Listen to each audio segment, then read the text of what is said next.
একসময় গভীর সবুজ বনের পাশের একটি ছোট্ট গ্রামে গোপাল নামে এক দরিদ্র কৃষক এবং তার দয়ালু স্ত্রী লীলা থাকতেন।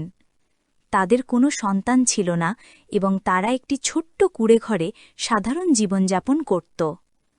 প্রতিদিন সকালে গোপাল মাঠে যেত আর লীলা বাড়িতে ভাত এবং ডাল বানাত।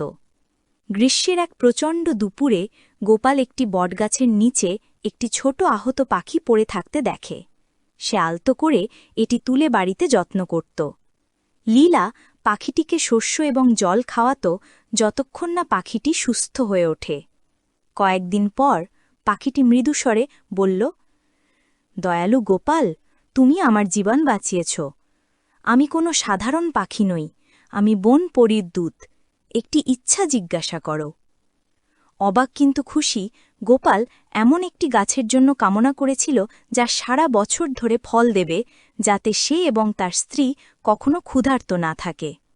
পরের দিন সকালে তাদের কুঁড়েঘরের পিছনে একটি ছোট সোনালি আম গাছ রাতারাতি বেড়ে উঠেছিল। এর ফল সূর্যের মতো ঝলমল করত। যে কেউ আম খেয়েছিল সে শক্তিশালী, খুশি এবং পরিপূর্ণ বোধ করত। শীঘ্রই লোভী প্রতিবেশী